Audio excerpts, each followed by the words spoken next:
Breaking news out of the NBA where Nets forward Ben Simmons is set to undergo back surgery on Thursday. The procedure will alleviate pain in Simmons' back caused by a herniated disc. ESPN reports that the three-time All-Star is expected to need 3 to 4 months to make a full recovery. He is expected to be ready before the start of training camp. Missed the entire season due to a mix of personal issues and back injuries. Get some insight here. Welcome in CBS Sports NBA insider Bill Reiter. Bill, your reaction here, Ben Simmons ultimately needing back surgery. Yeah, so sort of two reactions in one, Akeem. I suppose the more negative and overwhelming reaction is this Brooklyn Nets trade looks more and more disastrous for Brooklyn. But I suppose if you want to be a glasses half full type of analyst and type of sports fan, the hope is that whatever is ailing Ben Simmons, at least on the physical end, can be fixed by this back surgery. Now you're 25 years old, you have a history of not being healthy, and you have a back surgery. It certainly doesn't add up to a lot of hope, but if you're looking for some, maybe that's the shining light here. All the way around, bad day for Brooklyn, bad day for Ben Simmons. Yeah, you certainly hope that he gets healthy for his sake and he can continue his career and everything goes well with the surgery. What do the Nets do here? What do they do in terms of evaluating this situation and what he is going to be for them on their roster?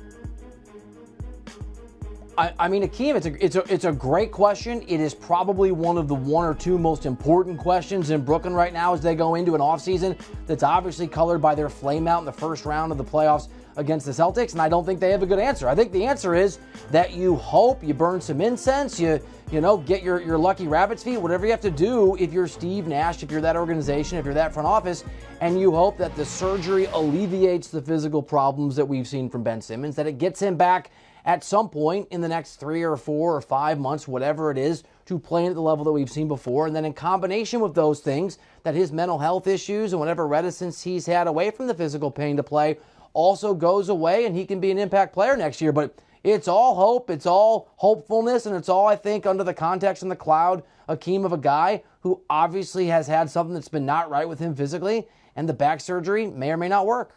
Turns 26 in July. He has 3 more years left on his contract. Is this a potentially perhaps a situation where it's a trade scenario where it's a buy low situation for another potential team?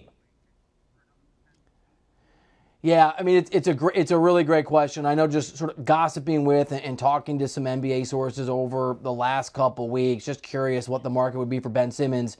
It was a number approaching 0 in terms of the interest I heard out there, Akeem, but it wasn't 0. I mean, people were sort of interested in the notion and the idea. I think the issue becomes who is going to agree to $35 or $40 million a year over the next few years per year for a guy in Ben Simmons that there's certainly concerns you can't rely on him physically, and that is evidenced by the surgery. And fair or not fair, Akeem, there's certainly people you talk to around the NBA who who worry and have doubts about whether the guy's going to be able to play or willing to play, even if he's physically okay. And that's folks speculating, but people in power. So yes, I suppose if you're Brooklyn, you could try to sell low. You could try to just wash your hands of it. I just don't know what you're getting in return, and I don't know how many teams are willing to take that risk given everything we've talked about and the amount of money and the length of the contract that Ben Simmons does in fact have. So, follow-up question here. What do the Nets do? Is this sort of one of those situations where it's an injury exception, or do they just say, you know what, we're just going to cut our ties? What's the process here? Kind of give us a familiarity in terms of how that might work, what the options are the Nets have at this point. There aren't many options. I mean, this is a guy, Ben Simmons, who's represented by Rich Paul, who is LeBron James' agent, who we know plays absolute hardball. Their option is to buy out, in theory, right, is to buy out Ben Simmons.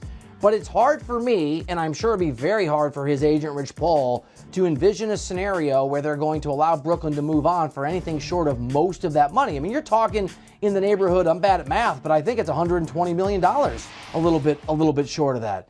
So this is the NBA. The deals are guaranteed, the contracts are guaranteed, and once Ben Simmons talks about the fact that he's physically not right, and a surgery speaks to that, in combination, separate issue with having mental health issues, it really ties your hands. You can't be punitive to a guy for being injured. You can't be punitive to a guy for not being able to physically get out there. See John Wall. What's the option for whatever team has John Wall moment to moment?